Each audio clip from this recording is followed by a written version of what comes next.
القرآن فاستمعوا له وأنصتوا لعلكم ترحمون. Адеп башаты дини уюму тарабынан даярдалды. Окуган Насрулло Кары. Экинчи пара. أعوذ بالله من الشيطان الرجيم. بسم الله الرحمن الرحيم. سيقول السفهاء من الناس ما ولاهم عن قبلتهم التي كانوا عليها قل لله المشرق والمغرب يهدي من يشاء إلى صراط مستقيم. وكذلك جعلناكم أمة وسطا لتكونوا شهداء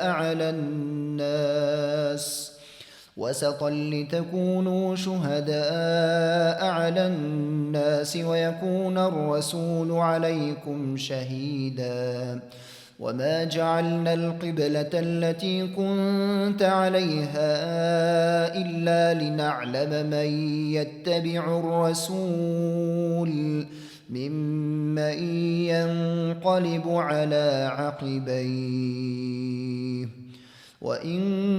كانت لكبيرة إلا على الذين هدى الله وما كان الله ليضيع إيمانكم إن الله بالناس لرؤوف رحيم. قد نرى تقلب وجهك في السماء فلنولينك قبلة ترضاها فول وجهك شطر المسجد الحرام وحيث ما كنتم فولوا وجوهكم شطره وإن الذين أوتوا الكتاب ليعلمون أنه الحق من ربهم وما الله بغافل عما يعملون. ولئن أتيت الذين أوتوا الكتاب بكل آية ما تبعوا قبلتك وما أنت بتابع قبلتهم وما بعضهم بتابع قبلة بعض. ولئن اتبعت أهواءهم من بعد ما جاءك من العلم إنك إذا لمن الظالمين. الذين آتيناهم الكتاب يعرفونه كما يعرفون أبناءهم وإن فريقا منهم ليكتمون الحق وهم يعلمون. الحق من ربك فلا تكونن من الممترين ولكل وجهة هو موليها فاستبقوا الخيرات أينما تكونوا يأت بكم الله جميعا إن الله على كل شيء قدير. ومن حيث خرجت فول وجهك شطر المسجد الحرام وإنه للحق من ربك وما الله بغافل عما تعملون. ومن حيث خرجت فول وجهك شطر المسجد الحرام وحيث ما كنتم فولوا وجوهكم شطره لئلا يكون للناس عليكم حجة إلا الذين ظلموا منهم فلا تخشوهم واخشوني ولأتم نعمتي عليكم ولعلكم تهتدون. كما أرسلنا فيكم رسولا منكم يتلو عليكم آياتنا ويزكيكم ويزكيكم ويعلمكم الكتاب والحكمة ويعلمكم ما لم تكونوا تعلمون فاذكروني أذكركم واشكروا لي ولا تكفرون يا أيها الذين آمنوا استعينوا بالصبر والصلاة إن الله مع الصابرين ولا تقولوا لمن يقتل في سبيل الله أموات بل أحياء ولكن لا تشعرون ولنبلونكم بشيء من الخوف والجوع ونقص من الأموال والأنفس والثمرات وبشر الصابرين الذين إذا أصابتهم مصيبة قالوا إنا لله وإنا إليه راجعون أولئك عليهم صلوات من ربهم ورحمة وأولئك هم المهتدون إن الصفا والمروة من شعائر الله فمن حج البيت أو اعتمر فلا جناح عليه أن يطوف بهما ومن تطوع خيرا فإن الله شاكر عليم إن الذين يكتمون ما أنزلنا من البينات والهدى من بعد ما بيناه للناس في الكتاب أولئك يلعنهم الله ويلعنهم اللاعنون إلا الذين تابوا وأصلحوا وبينوا فأولئك أتوب عليهم وأنا التواب الرحيم إن الذين كفروا وماتوا وهم كفار أولئك عليهم لعنة الله والملائكة والناس أجمعين خالدين فيها لا يخفف عنهم العذاب ولا هم ينظرون وإلهكم إله واحد لا إله إلا هو الرحمن الرحيم إن في خلق السماوات والأرض واختلاف الليل والنهار والفلك التي تجري في البحر بما ينفع الناس وما أنزل الله من السماء من ماء فأحيا به الأرض بعد موتها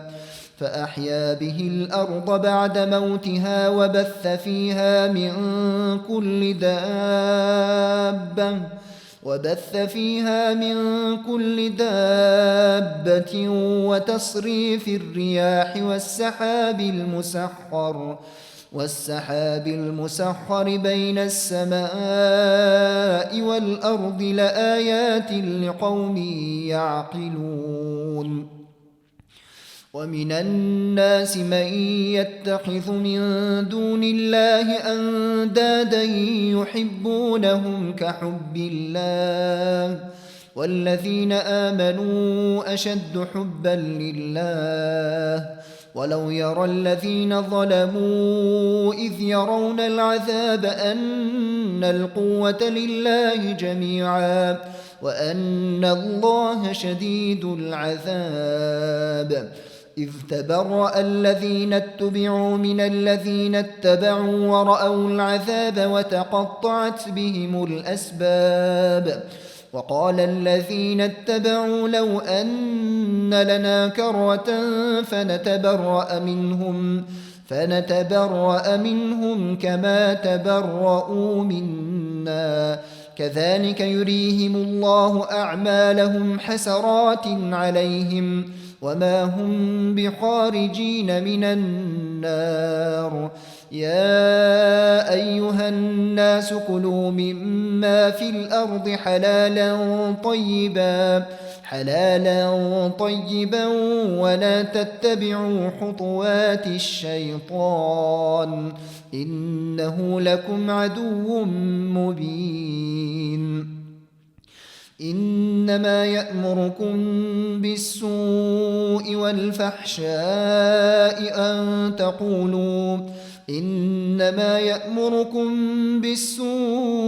والفحشاء وأن تقولوا على الله ما لا تعلمون وإذا قيل لهم اتبعوا ما أنزل الله قالوا بل نتبع ما ألفينا عليه آباءنا أولو كان آباؤهم لا يعقلون شيئا ولا يهتدون ومثل الذين كفروا كمثل الذي ينعق بما لا يسمع إلا دعاء ونداء صم بكم عمي فهم لا يعقلون يا أيها الذين آمنوا كلوا من طيبات ما رزقناكم واشكروا لله إن كنتم إياه تعبدون إنما حرم عليكم الميتة والدم ولحم الخنزير وما أهل به لغير الله فمن اضطر غير باغ ولا عاد فلا إثم عليه إن الله غفور رحيم إن الذين يكتمون ما أنزل الله من الكتاب ويشترون به ثمنا قليلا أولئك ما يأكلون في بطونهم إلا النار ولا يكلمهم الله يوم القيامة ولا يزكيهم ولهم عذاب أليم أولئك الذين اشتروا الضلالة بالهدى والعذاب بالمغفرة فما أصبرهم على النار ذلك بأن الله نزل الكتاب بالحق وإن الذين اختلفوا في الكتاب لفي شقاق بعيد ليس البر أن تولوا وجوهكم قبل المشرق والمغرب ولكن البر من آمن بالله واليوم الآخر والملائكة والكتاب والنبيين وآتى المال على حبه ذوي القربى واليتامى والمساكين وابن السبيل والسائلين وفي الرقاب وأقام الصلاة وآتى الزكاة والموفون بعهدهم إذا عاهدوا والصابرين في البأساء والضراء وحين البأس أولئك الذين صدقوا وأولئك هم المتقون يا أيها الذين آمنوا كتب عليكم القصاص في القتلى الحر بالحر والعبد بالعبد والأنثى بالأنثى فمن عفي له من أخيه شيء فاتباع بالمعروف وأداء إليه بإحسان ذلك تخفيف من ربكم ورحمة فمن اعتدى بعد ذلك فله عذاب أليم ولكم في القصاص حياة يا أولي الألباب لعلكم تتقون كتب عليكم إذا حضر أحدكم الموت إن ترك خيرا الوصية للوالدين والأقربين بالمعروف حقا على المتقين فمن بدله بعدما سمعه فإنما إثمه على الذين يبدلونه إن الله سميع عليم فمن خاف من موص جنفا أو إثما فأصلح بينهم فلا إثم عليه إن الله غفور رحيم يا أيها الذين آمنوا كتب عليكم الصيام كما كتب على الذين من قبلكم لعلكم تتقون أياما معدودات فمن كان منكم مريضا أو على سفر فعدة من أيام أخر وعلى الذين يطيقونه فدية طعام مسكين فمن تطوع خيرا فهو خير له وأن تصوموا خير لكم إن كنتم تعلمون شهر رمضان الذي أنزل فيه القرآن هدى للناس وبينات من الهدى والفرقان فمن شهد منكم الشهر فليصمه ومن كان مريضا أو على سفر فعدة من أيام أخر يريد الله بكم اليسر ولا يريد بكم العسر ولتكملوا العدة ولتكبروا الله على ما هداكم ولعلكم تشكرون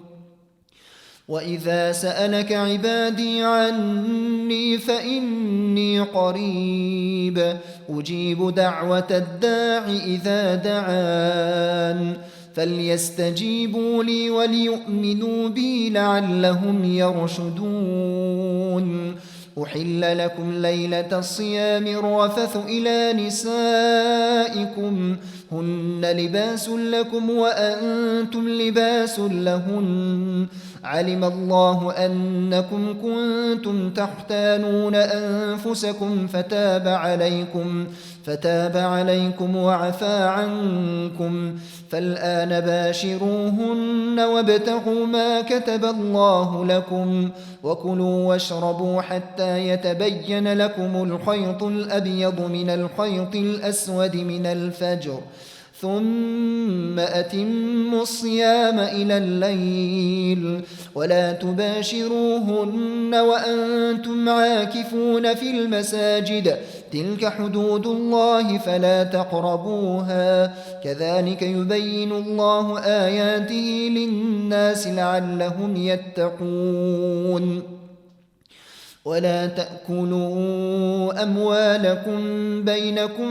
بالباطل وتدلوا بها إلى الحكام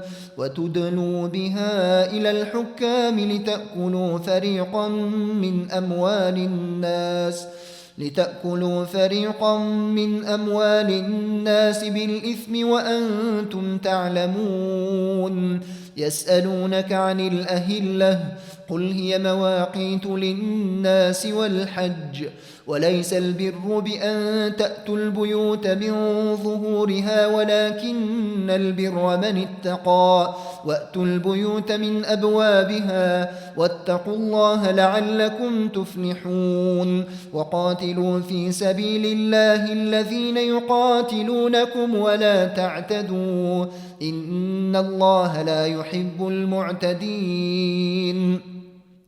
واقتلوهم حيث ثقفتموهم وأخرجوهم من حيث أخرجوكم والفتنة أشد من القتل ولا تقاتلوهم عند المسجد الحرام حتى يقاتلوكم فيه فإن قاتلوكم فاقتلوهم كذلك جزاء الكافرين فإن انتهوا فإن الله غفور رحيم وقاتلوهم حتى لا تكون فتنة ويكون الدين لله فإن انتهوا فلا عدوان إلا على الظالمين الشهر الحرام بالشهر الحرام والحرمات قصاص فمن اعتدى عليكم فاعتدوا عليه بمثل ما اعتدى عليكم واتقوا الله واعلموا أن الله مع المتقين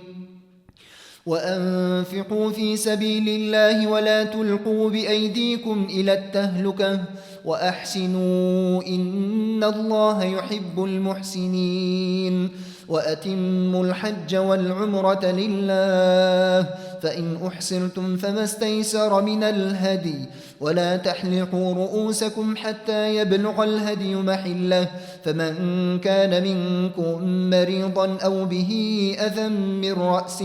أذى من رأسه ففدية من صيام أو صدقة أو نسك فإذا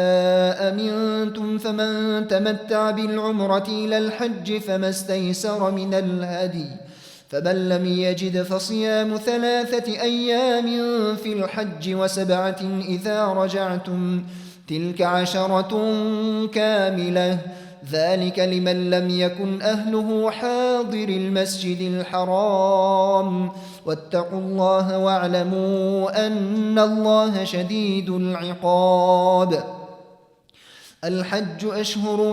معلومات فمن فرض فيهن الحج فلا رفث ولا فسوق ولا جدال في الحج وما تفعلوا من خير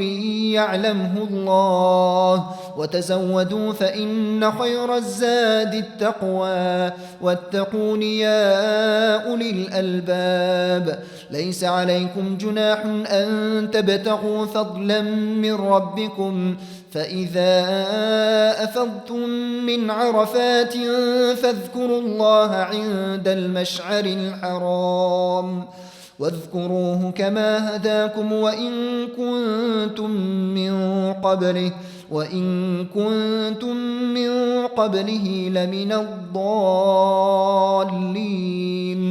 ثم أفيضوا من حيث أفاض الناس واستغفروا الله إن الله غفور رحيم فإذا قضيتم مناسككم فاذكروا الله كذكركم آباءكم أو أشد ذكرا فمن الناس من يقول ربنا آتنا في الدنيا وما له في الآخرة من خلاق ومنهم من يقول ربنا آتنا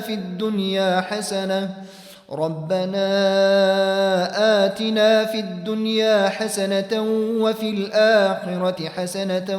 وقنا عذاب النار أولئك لهم نصيب مما كسبوا والله سريع الحساب واذكروا الله في أيام معدودات فمن تعجل في يومين فلا إثم عليه ومن تأخر فلا إثم عليه لمن اتقى واتقوا الله واعلموا أنكم إليه تحشرون ومن الناس من يعجبك قوله في الحياة الدنيا ويشهد الله على ما في قلبه وهو ألد الخصام وإذا تولى سعى في الأرض ليفسد فيها ويهلك الحرث والنسل والله لا يحب الفساد وإذا قيل له اتق الله أخذته العزة بالإثم فحسبه جهنم جهنم ولبئس المهاد ومن الناس من يشري نفسه ابتغاء مرضات الله والله رؤوف بالعباد يا أيها الذين آمنوا ادخلوا في السلم كافة ولا تتبعوا خطوات الشيطان إنه لكم عدو مبين فإن زللتم من بعد ما جاءتكم البينات فاعلموا أن الله عزيز حكيم هل ينظرون إلا أن يأتيهم الله في ظلل من الغمام والملائكة وقضي الأمر وإلى الله ترجع الأمور سل بني إسرائيل كم آتيناهم من آية بينة ومن يبدل نعمة الله من بعد ما جاءته فإن الله شديد العقاب زين للذين كفروا الحياة الدنيا ويسخرون من الذين آمنوا والذين اتقوا فوقهم يوم القيامة والله يرزق من يشاء بغير حساب كان الناس أمة واحدة فبعث الله النبيين مبشرين ومنذرين وأنزل معهم الكتاب بالحق ليحكم بين الناس فيما اختلفوا فيه وما اختلف فيه إلا الذين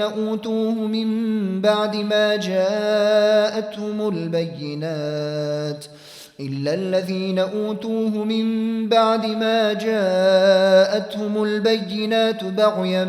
بينهم فهدى الله الذين آمنوا لما اختلفوا فيه من الحق بإذنه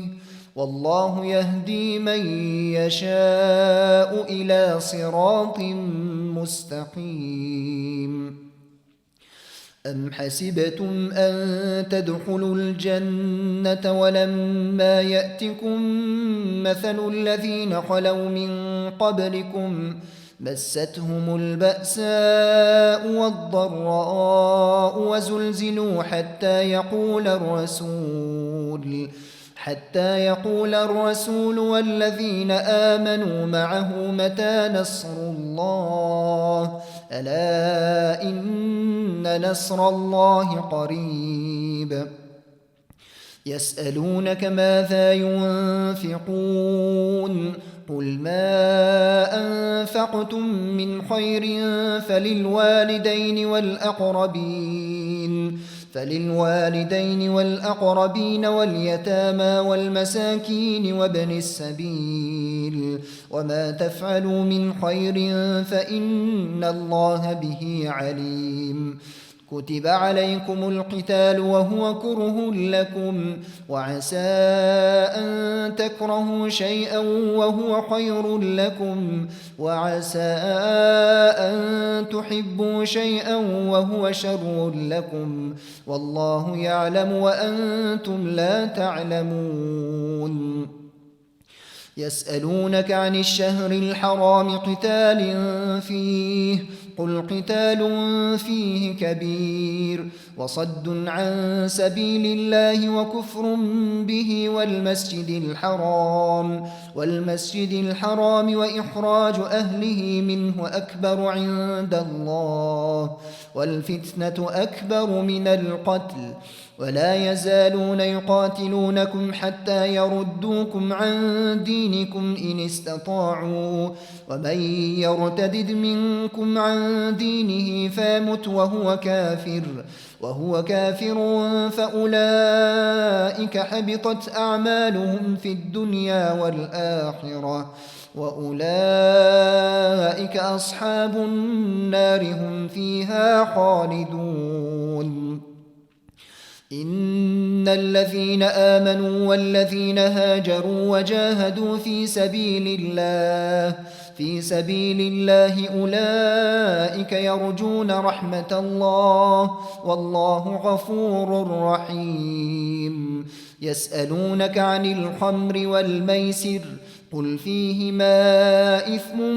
كبير ومنافع للناس وإثمهما أكبر من نفعهما.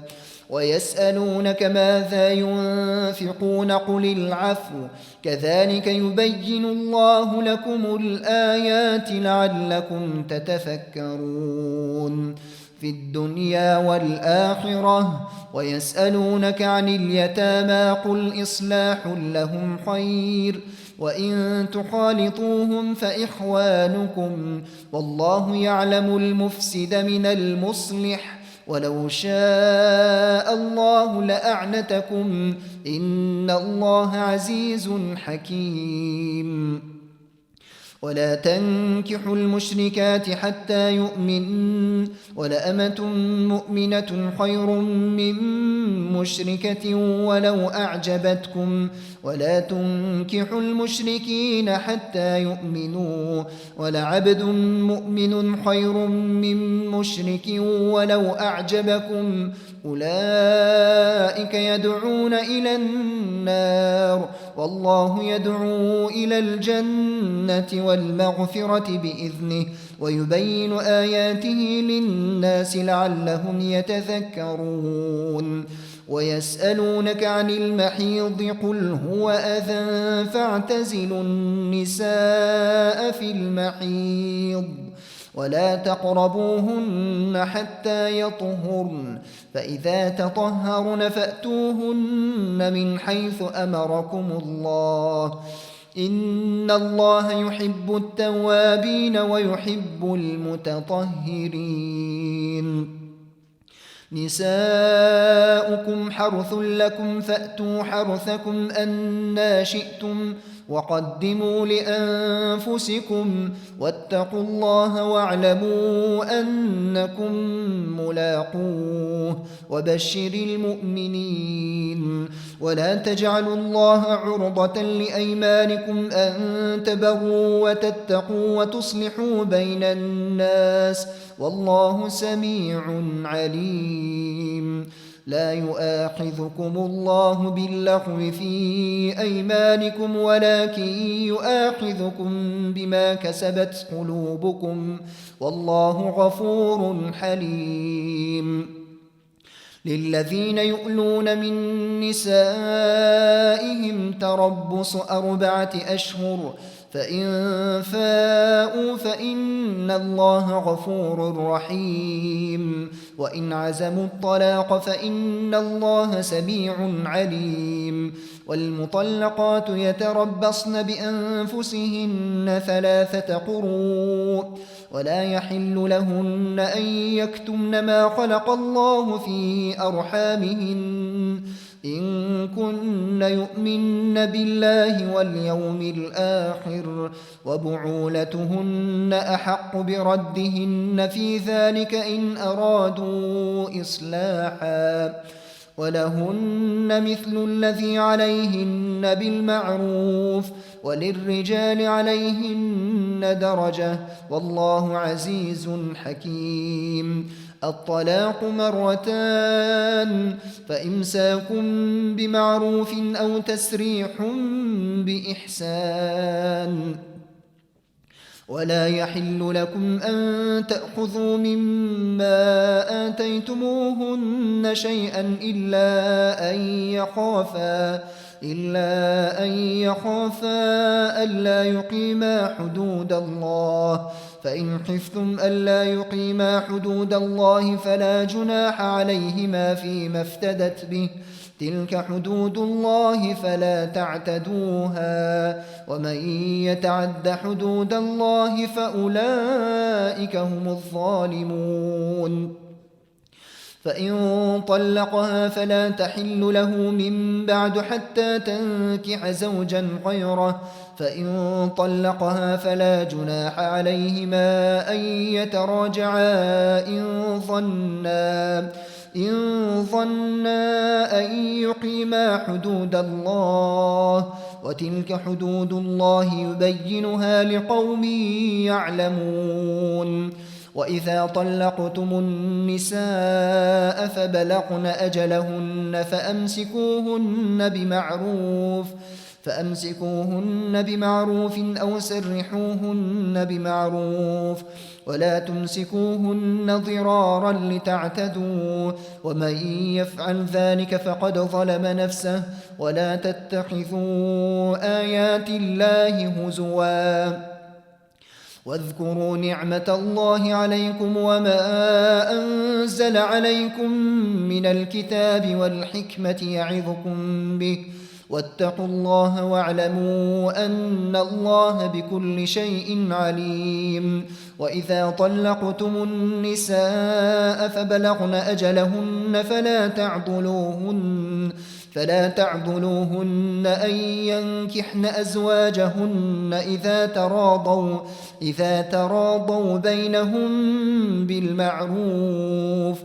ذلك يوعظ به من كان منكم يؤمن بالله واليوم الآخر، ذلكم أزكى لكم وأطهر، والله يعلم وأنتم لا تعلمون. والوالدات يرضعن أولادهن حولين كاملين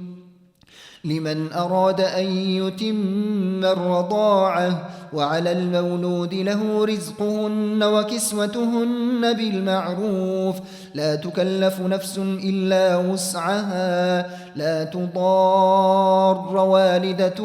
بولدها ولا مولود له بولده، وعلى الوارث مثل ذلك، فإن أرادا فصالا عن تراض منهما وتشاور فلا جناح عليهما. وإن أردتم أن تسترضعوا أولادكم فلا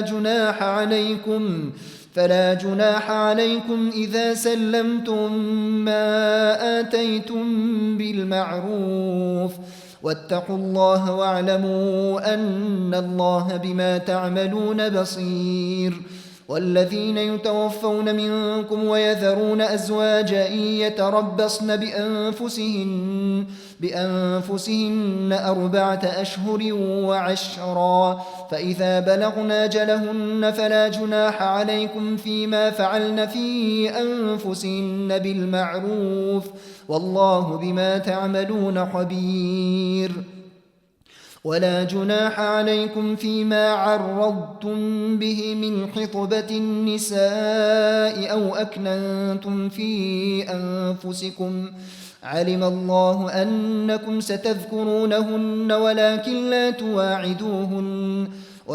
لا تواعدوهن سرا إلا أن تقولوا قولا معروفا، ولا تعزموا عقدة النكاح حتى يبلغ الكتاب أجله، واعلموا أن الله يعلم ما في أنفسكم فاحذروه، واعلموا أن الله غفور حليم. لا جناح عليكم إن طلقتم النساء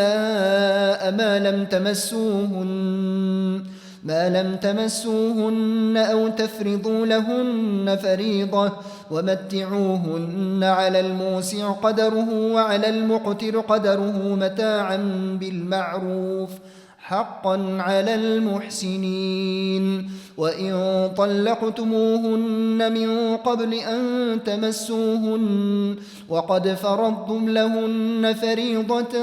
فنصف ما فرضتم إلا أن يعفون أو يعفو الذي بيده عقدة النكاح، وأن تعفوا أقرب للتقوى، ولا تنسوا الفضل بينكم، إن الله بما تعملون بصير. حافظوا على الصلوات والصلاة الوسطى وقوموا لله قانتين. فإن خفتم فرجالا أو ركبانا فإذا أمنتم فاذكروا الله كما علمكم ما لم تكونوا تعلمون والذين يتوفون منكم ويذرون أزواجا وصية لأزواجهم متاعا إلى الحول غير إخراج فإن خرجن فلا جناح عليكم فيما فعلن في أنفسهن من معروف والله عزيز حكيم وللمطلقات متاع بالمعروف حقا على المتقين كذلك يبين الله لكم آياته لعلكم تعقلون ألم تر إلى الذين خرجوا من ديارهم وهم ألوف حذر الموت فقال لهم الله موتوا ثم أحياهم إن الله لذو فضل على الناس ولكن أكثر الناس لا يشكرون وقاتلوا في سبيل الله واعلموا أن الله سميع عليم من ذا الذي يقرض الله قرضا حسنا فيضاعفه له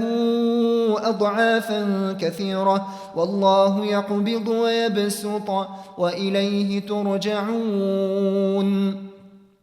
ألم تر إلى الملأ من بني إسرائيل من بعد موسى